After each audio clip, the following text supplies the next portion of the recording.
Hello, everyone. I'm glad to be here today to present my doctoral research. I focuses on Neanderthal occupations in the Middle Paleolithic in the Jura region. The Jura is a semi-mountainous region strongly affected by climatic fluctuations during the Middle Paleolithic, alternating between glacial and interglacial periods, particularly pronounced because of its proximity to the alpine ice sheet. During the coldest phase, the glacier was very close to the site, as you can see on this slide. Moreover, during interglacial periods, the climate was similar to what we experience today. These environmental changes forced prehistoric groups to adapt, affecting subsistence strategies, mobility, and lithic production. Of course, these changes happen slowly over hundreds or even thousands of years.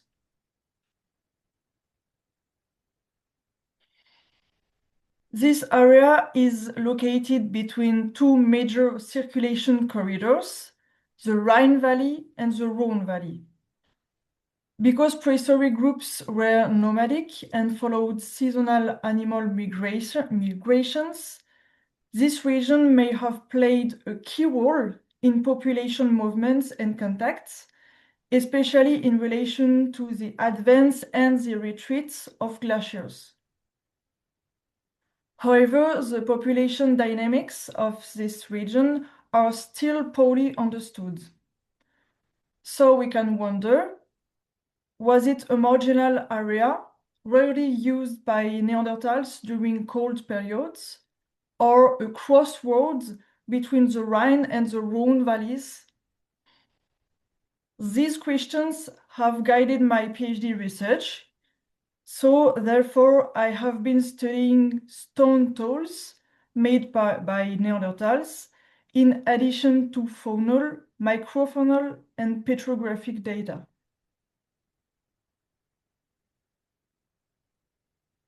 My research started at Baume de Gigny, a site that Neanderthal used several times. As you can see, it's a cave that was excavated between 1966 and 1977 under the direction of Marcel Vumet.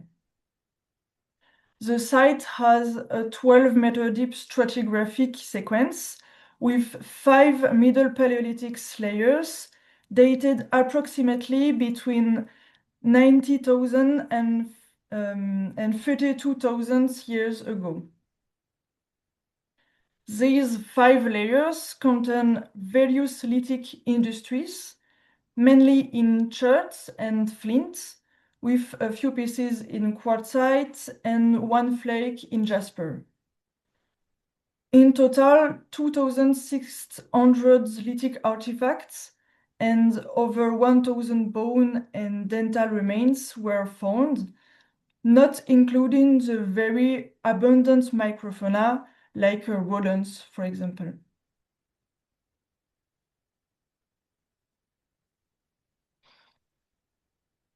This slide shows the stratigraphic sequence of the site. Studies of animal remains and pollen have helped reconstruct the climate for each layer. So it was temperate and humid for the oldest Middle Paleolithic layers. Then it gradually became colder during a glacial phase before warming up again.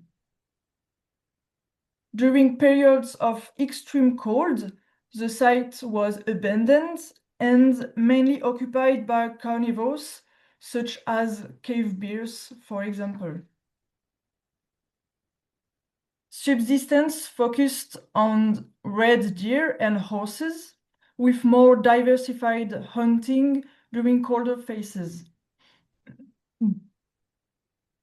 This reflects how prehistoric groups adapted to their environments, and it's important to mention that prehistoric groups seem to have used the cave mainly during autumn. Like the faunal assemblages, the lithic assemblages are different in each layer.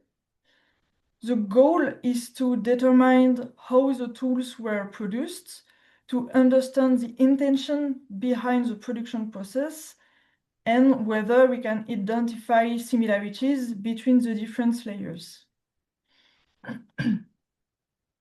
So I identified 4 occupations with a relatively homogeneous lithic industry characterized by scrapers, thin flakes, Levallois reduction, and many edge thinning processes.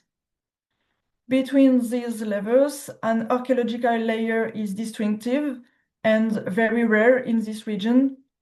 The lithic production is mainly discoidal with thick tools with a back, many denticulates, and pseudo-Levallois points. So we seem to have a group with different production intentions. So either this is because they had different needs for different activities, for example, working wood, or it is a group with different cultural tradition, possibly coming from another region. We can also use petrography to understand the movements of prehistoric groups by studying where the raw materials come from. As you can see on the slide, most raw materials used at Gigny come from local sources, and some of them were also used by the Neanderthals from the Swiss Jura. So they probably crossed the Jura mountains, but it's difficult to know if these groups exchanges raw materials. Other materials come from up to 100 kilometers away. In this case, the tools arrived already finished, so they were made somewhere else. And for example, the layer 16 includes a unique pseudo-Levallois point in jasper, and it's the only object made of these materials, which reinforces the hypothesis of a more distant group. In conclusion, despite its particular geographical position, the Jura does appear to have been an impassable barrier. On the contrary, it played an important role in Neanderthal mobility. We can suggest the following hypothesis.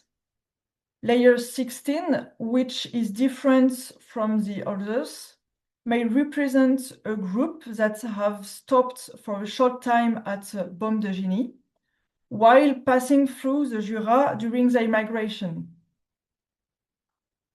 But many questions still remain. First, we can ask if the other layers, which are more uniform in their tools, might correspond to longer-term occupations. These layers could represent local groups living in the area with seasonal stays. We can also ask, was the site mainly used in autumn, following the annual migration of herds? If so, they may have moved to the Rhone Valley to spend the winter. Then, where did they go next? Did they return in spring? In that case, it will be a large-scale annual migration influenced by the climate. The next step of my research is to answer these questions by comparing the lithic from these sites with those from nearby sites and from the Rhine and the Rhone valleys. Thank you for your attention.